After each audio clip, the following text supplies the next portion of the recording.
আসসালামু আলাইকুম। আমি মারিয়া, নতুন একটি ভিডিওতে আপনাদের সবাইকে স্বাগতম। তো সবাই কেমন আছেন? আশা করছি অনেক বেশি ভালো আছেন।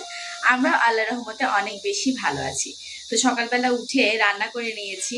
আর কি রান্না করেছি আপনাদেরকে দেখাচ্ছি। এই তো আমি আজকে রান্না করেছি, পাতলা করে ডাল করেছি, মসুরের ডাল।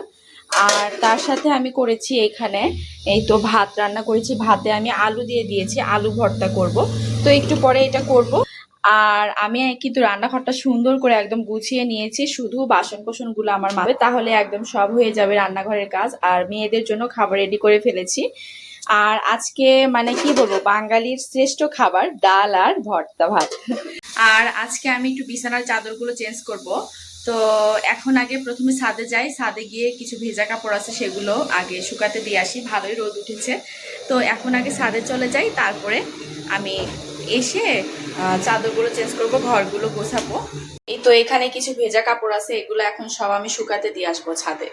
ছাদে চলে এসেছি। আর আপনাদের একটা জিনিস দেখাই, আমার খালামণি কিন্তু এই যে এই বেডগুলা ভেঙে ফেলেছে, এখানে মুরগির ঘর করবে। এই যে প্রাচীর দিয়েছে, এই পুরাটা সহ মুরগির ঘর করবে বড়। তো এই তো মুরগিগুলার অবস্থা দেখুন, অনেক বড় বড় হয়ে গিয়েছে মুরগিগুলা, উপরে নিচে। এখন এই ঘরগুলো করলে, এই ঘরটা বড় হয়ে গেলে তখন আরো বেশি মুরগি হবে, আরো অনেক বাচ্চা ফুটিয়েছে মুরগির। তো আমি এখন কাপড়গুলো নেড়ে দিয়ে নিচে যাব। তো দেখুন এখানে কতগুলো মুরগির বাচ্চা ফুটিয়েছে। এগুলো সব হচ্ছে টাইগার মুরগির বাচ্চা। এগুলো সব খালামণি বিক্রি করে দিবে। এই তো অনেকগুলো বাচ্চা, অনেক কিউট কিউট বাচ্চাগুলা, অনেক বাচ্চা আছে এখানে অনেক। আমি নিচে চলে এসেছি, একদম কাপড় চোপড় সব শুকাতে দিয়ে আসলাম। এখন দেখুন ঘরের কি অবস্থা, অবস্থাটা দেখলে মানে কি বলবো, বেহাল অবস্থা। এখন এই চাদর সব উঠিয়ে ফেলবো, উঠিয়ে এই যে এই চাদরটা পারবো। এই তো আমি একদম সুন্দর করে পুরো ঘরটা গুছিয়ে নিয়েছি, চাদরও পেরে নিয়েছি। এই তো টেবিলের উপর, র্যাকের উপরে সুন্দর করে মুছে ফেলেছি। তারপরে এই তো ফ্রিজটা সুন্দর করে একদম মুছে নিয়েছি। সব কিছু আমি একদম ক্লিন করে নিয়েছি সুন্দর করে। এখন আমি শুধু ওই রুমটা গুছিয়ে নিব, তার আগে বাচ্চাদেরকে খাইয়ে দিব, বাচ্চারা উঠে গিয়েছে। তো আমি এই জায়গাটাও কিন্তু একদম সুন্দর করে গুছিয়ে নিয়েছি, মুছে ফেলেছি। এখন আমি এই রুমটা গুছিয়ে নিব, তার আগে বাচ্চাদেরকে খাওয়াবো। এই রুমটার অবস্থা দেখেন কি অবস্থা, কতগুলো কাপড় চোপড়, এগুলো ভাঁজ করতে হবে।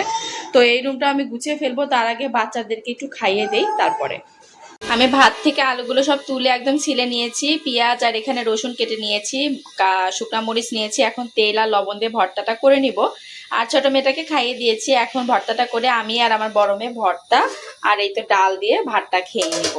আর ভর্তায় কিন্তু রসুন দিলে অনেক মজা লাগে, আপনারা রসুন ভর্তায় দিয়ে দেখবেন, অনেক বেশি মজা লাগে। খাওয়া দাওয়া শেষ করে নিয়েছি, এখন এই তো এই ঘরের খাটটা গোছাতে চলে আসলাম। কি অবস্থা দেখেন, এই ঘরের চাদরটাও চেঞ্জ করব।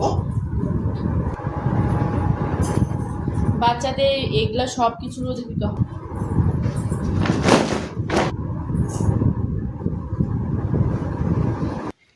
তো এই যে বালিশের কভারগুলো লাগানো হয়ে গিয়েছে, আর এই কভারটা ধুয়ে তারপরে এখানে লাগাবো। আর বাচ্চাদের বালিশ, স্কুল বালিশটা রোদে দিব, তারপরে ওখানে কভার লাগাবো। তো এই তো হয়ে গেল, আমার খাটটা গোছানো কিন্তু হয়ে গিয়েছে। খুব সুন্দর করে আমি খাটটা গুছিয়ে নিয়েছি, দেখুন খাটের এই মাথাটাও সুন্দর করে একদম মুছে নিয়েছি। এই আমি বিছানাটা গুছিয়ে এই তো ছাদে গিয়েছিলাম ওই বাচ্চার বালিশ আর কোল বালিশটা রোদে দেওয়ার জন্য। আর এই তো সকালে যে কাপড়গুলো আমি শুকাতে দিয়ে এসেছিলাম, ওগুলো সব শুকিয়ে গেছে। এই তো দেখুন কতগুলো কাপড়, এগুলো সব এখন ভাঁজ করতে হবে। দেখেন বাচ্চা নিয়ে কাজ করা কতটা কঠিন, আর দুই বাচ্চার মা হলে তো কথাই নাই। আমি তো এই তো বিছানাটা গোছায় ফেলছি, গোছানো হইলে আমি ছাদে থেকে আসলাম, আপনাদেরকে দেখিয়েছি, শুকনা কাপড় নিয়ে আসছি। আসার পরে আমি বললাম যে ঘরটা গোছাবো, আমি গোছাতে ধরছি, এই মুহূর্তে আমার এই ছোট মেয়েটা কান্নাকাটি শুরু করে দিছে। মানে ওর ঘুম ধরেছে, তোকে চট করে গোসল করে নেই তো ঘুমিয়ে দিচ্ছে। আর এই তো দেখেন কাপড় চোপড় কিন্তু এখনো গোছাতে পারিনি, তো কি আর করার বলেন। এখন কাপড় চোপড়গুলো গোছাবো, ঘরটা একটু গুছিয়ে নেবো। তো বাক্সর উপরে একটু মুছতে হবে, ওগুলো মুছে, বাসন কোসনও মাজা হয়নি, ওগুলো মেজে নিব, ঘরটা ঝাড়ু দিব। আজকে একটু ঘর মুছবো আমি, এই জন্য খুব তাড়াহুড়াও করতেছি। মানে বাচ্চা নিয়ে কোনো কাজই সিরিয়াল মতো হয় না, কাজের মধ্যে একটু মানে কি বলবো, এক সিরিয়ালে কাজ হবেই না। এর ফাঁকে ওদেরকে খাওয়াতে হয়, গোসল করাতে হয়, ওদের যত্ন নিতে হয়। আর একা মা হলে তো কোনো কথাই নাই। আমি তো কোনোদিন মানে 3টা 3:30টার আগে গোসল করতেই পারি না, এমন একটা অবস্থা। তো কিছু করার নাই, এইভাবেই চলছে জীবন। এই তো আমার ছোট মেয়েটাকে ঘুমিয়ে দিয়ে আমি চট জলদি করে সব কাপড় ভাঁজ করে নিয়েছি। এই তো এটা বড় মেয়ের কাপড়, ওর ওর ঝুড়িতে এখন এই কাপড়টা রেখে দিব, কাপড়ের ঝুড়ি। তো এখন এই তো ছোট মেয়ের কাপড়গুলো ওর ঝুড়িতে রেখে দিব। এই তো এখানে ওর কাপড়গুলো, ছোট মেয়ের কাপড়গুলো এখানে এখন সুন্দর করে রেখে দিব। হয় না, এখন আমার কাপড়গুলো আমার রেখে রেখে দিব। এই তো এখন এখানে 2টা কাঁথা আছে, একটা কাঁথা এখানেই থাকবে গায়ে দেওয়ার জন্য, আর এই কাঁথাটা তুলে রাখবো। এই তো আমার সম্পূর্ণ ঘর গোছানো হয়ে গিয়েছে, সব কিছু একদম গুছিয়ে নিয়েছি, কাপড়গুলো যেটা যেখানে রাখার দরকার রেখে দিয়েছি। এখন আমি চলে যাব সরাসরি একদম থালা বাসন মাজতে।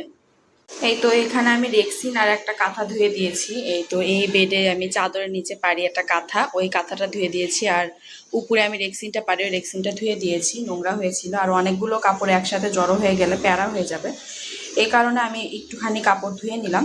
চলে যাচ্ছে বাইরে, তো আমি এখন এই কাপড়টা ছাদে আগে রোদে দিয়ে আসি তাড়াতাড়ি করে, তারপরে এসে আবার বাসন কোসনগুলো মাজতে হবে। মানে এক দণ্ড রেস্ট নাই, কাজের উপরে কাজ, কাজের উপরে কাজ। এই তো আমি বাসন কোসনগুলো সব মেজে নিয়েছি, একদম পরিষ্কার করে নিয়েছি সবকিছু। এই তো এখনই সব ধুয়ে ফেললাম, আমি অফ ক্যামেরায় করে নিয়েছি। আমি ছাদে থেকে কাপড়গুলো নেড়ে দিয়ে আসার পরে, কাঁথাগুলো নেড়ে দিয়ে আসার পরে দেখি আমার ছোট মেয়েটা আবার উঠে গেছে, ওকে আবার ঘুমিয়ে দিয়ে আমি অফ ক্যামেরায় চট করে এই তো বাসন কোসনগুলো মেজে নিয়েছি, সব একদম পরিষ্কার করে নিয়েছি। এখন আমি ঘরটা ঝাড়ু দিব।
তো আমি ঘরটার মুছে একদম গোসল করে বের হয়ে এসেছি, এসে বাচ্চাদেরকে খাইয়ে দিয়েছি, এখন ওদেরকে ঘুমিয়ে দিব। বাহিরের অবস্থাটা একটাবার দেখেন আপনারা, এত পরিমাণে মেঘ ধরছে আকাশে, মানে বৃষ্টি নামতে আর সময় নাই, এখনই বৃষ্টি নেমে যাচ্ছে, দেখেই বোঝা যাচ্ছে। আর আমি তো কাঁথা কাঁথা রেখেছি, সব উঠে নিয়ে আসছি ছাদ থেকে। তো আজকের ভিডিওটি এই পর্যন্তই, আমি আর আগাচ্ছি না। আর আমার ভিডিওটি ভালো লাগলে অবশ্যই লাইক কমেন্ট করে দিবেন, আমাকে সাপোর্ট করবেন। আল্লাহ হাফেজ।